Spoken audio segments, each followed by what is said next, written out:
Welcome back for part 2 of the spirit of Jezebel. Prayer for freedom from the spirit of Jezebel. So today, in continuation of the part 1, I will be talking about the Jezebel's strategy, the strategies of this spirit. So the first strategy is that if this vessel, whoever is being the host to this spirit, whoever is the host is, if the host is not in the position of power yet, the host will emotionally attach to the person in the position of power so that the person consciously or unconsciously will do his or her dirty work for her. So the person is just a puppet. Either the person knows it or not, the person will be emotionally manipulated to carry out a goal and assignment, mostly towards a rival or towards the one with the spirit of truth and justice. If you look at 1 King 21 verse 25, 1 King 21 verse 25, I will read the NLT.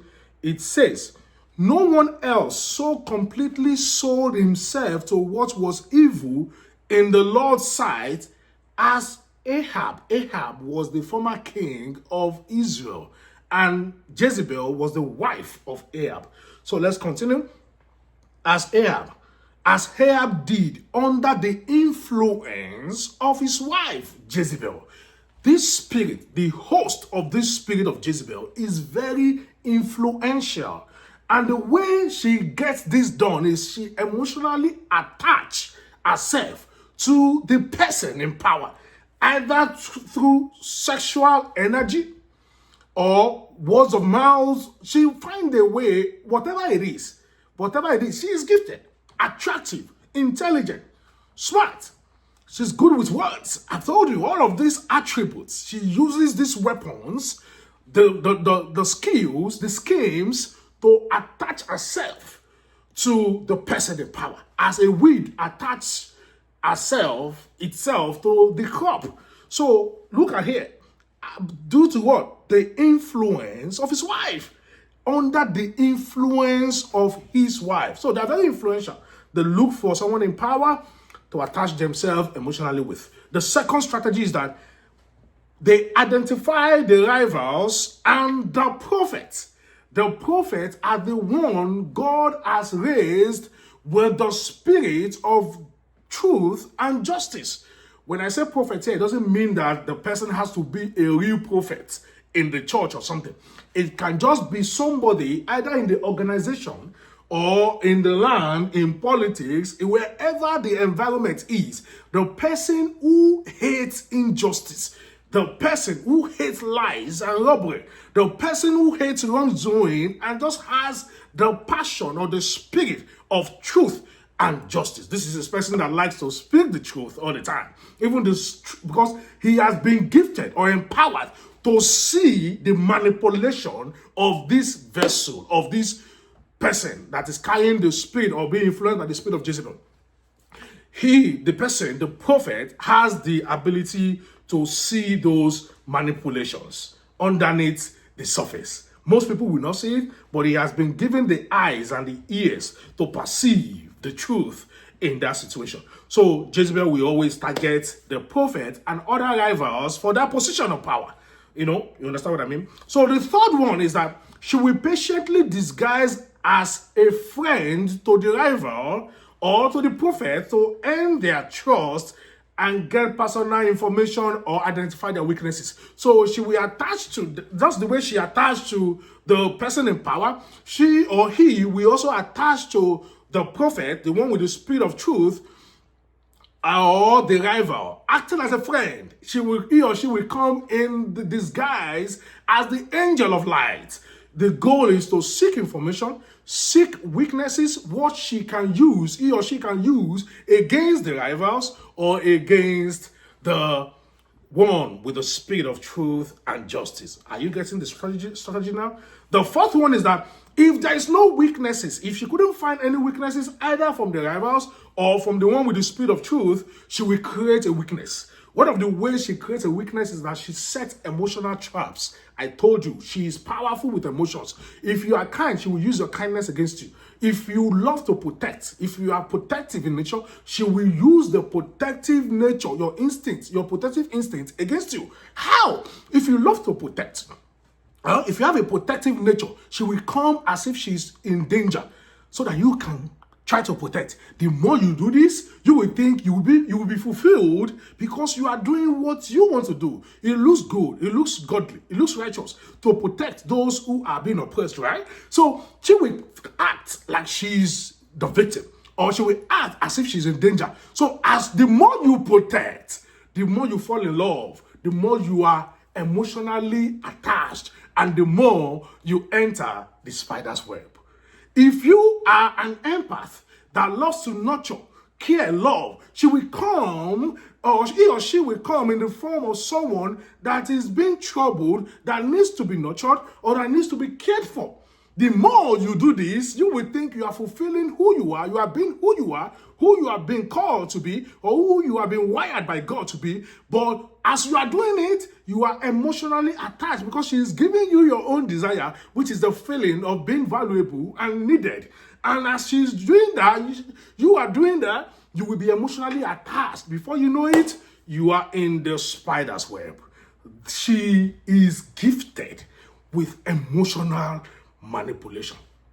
She's very talented. He or she, whoever the host is, don't forget, it's not by the sex. It could be a man or a woman. My job is to highlight and point out the ways, our ways here. So, patiently disguise as friend to identify the weakness. If there's no weakness, the fourth one, she will create one. Set emotional traps like sexual seduction, trigger anger, or reactive abuse. This is another trap she can set. She can say something or point to a wound that will cause you to react and trigger. Once you react, she will use that reaction against you. Either report you to the person in power or tell the whole environment, the whole people that you did this to her.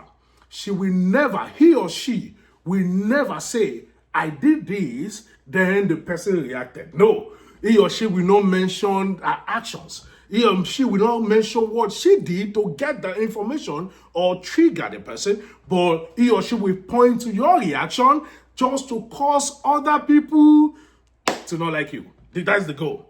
That is the goal, to silence you and to create a bad reputation for you. If she can get others not to listen to you, her job is almost half done. And if trigger warning or if triggering doesn't work, she can use witchcraft or spell, curses, enchantment to cause you to do her will. If it doesn't work with emotional manipulation or triggering, like reactive abuse, she can go spiritual and use spell to make you do it.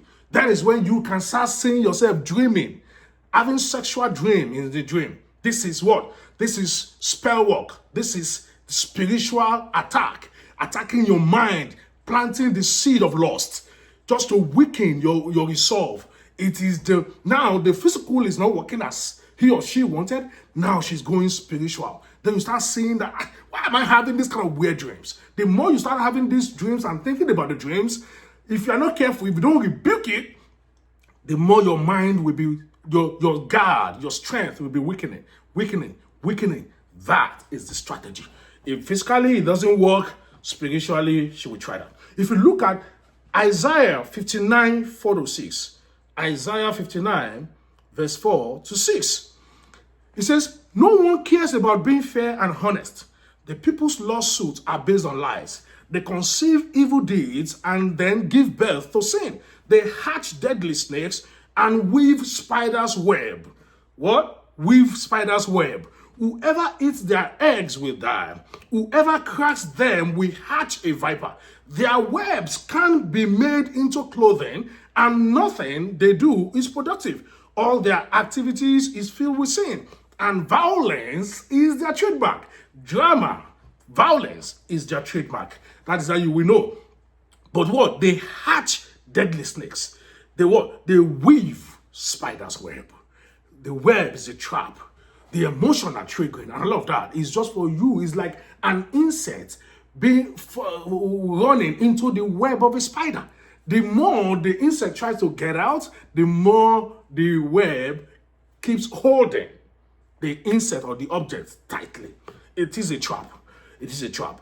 And may God deliver you all from the trap of Jezebel. And may God not let you fall into the trap of Jezebel. If you look at Hosea 9, 7 to 8. Hosea 9, verse 7 to 8. Verses 7 to 8. He says, the time of Israel's punishment has come. The day of payment is here. Soon Israel will know this all too well. Because of your great sin and hostility, you say, the prophets are crazy, and the inspired men are fools. Verse 8, the prophet is a watchman over Israel for my God. The prophet, the one with the spirit of truth and justice, is to oversee the environment spiritually. The prophet might not be in a position of power, but spiritually, God has assigned him there to oversee the environment. And he has been gifted with the ears to hear and the spiritual eyes to see the manipulation of evil. So the prophet is a watchman over Israel for my God. Continue. Yet, traps are laid for him wherever he goes. Traps. He faces hostility, even in the house of God. Even in the house of God, there is hostility, there is traps for this prophet. Do you understand what I'm saying?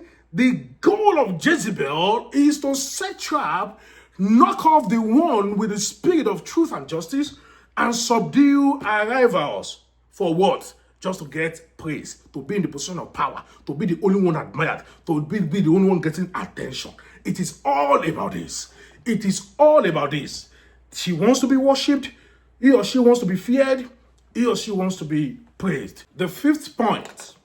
Once the target falls into the trap that she created, she will create a smear campaign or false accusation among the community, particularly the person that is in power.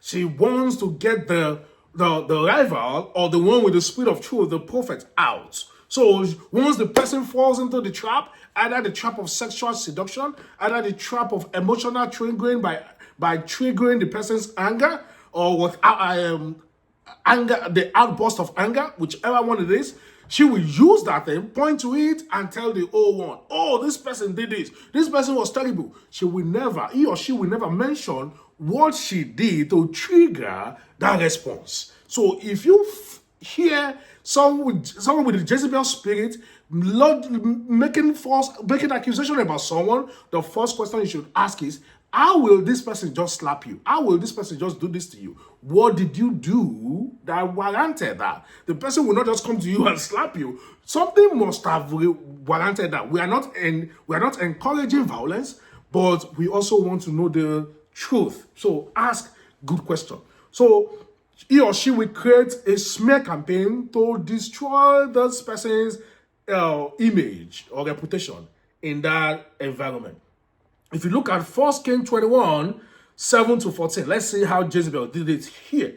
He said, are you not the king of Israel or not? Jezebel demanded. You can read from verse 1 to have a better understanding, but because of time, I will start from verse 7. Are you the king of Israel or not? Jezebel demanded, get up and eat something, and don't worry about it. I will get you Naboth vineyard. Look at what she's claimed. 8. So she wrote letters in Ahab's name, Ahab is the king, sealed them with his seal, and sent them to the elders and other leaders of the town where Naboth lived. 9. In her letters she commanded, call the citizens together for a time of fasting, and give Naboth a place of honor. 10.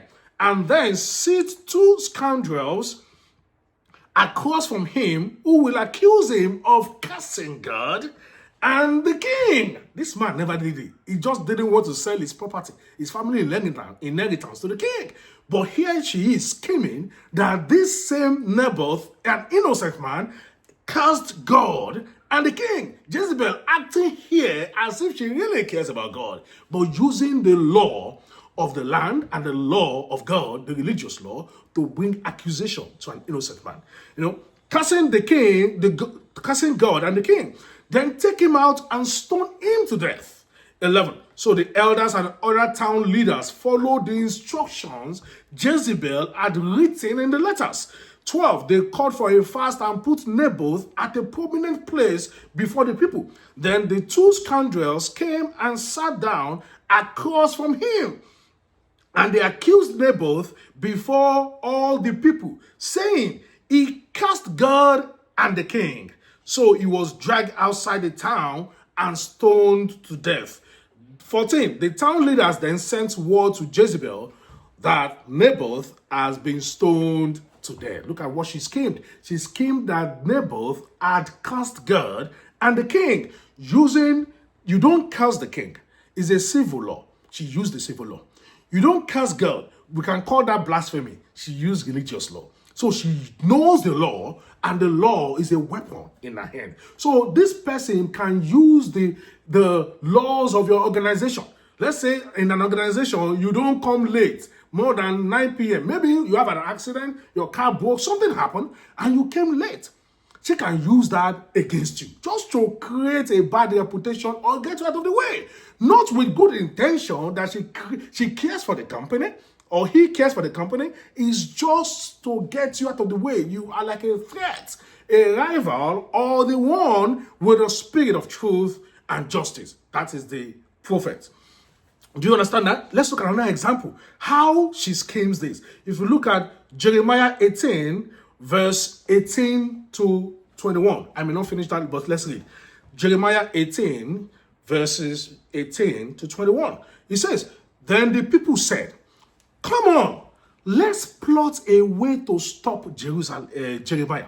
Let's plot a way to stop Jeremiah. We have plenty of priests and wise men and prophets.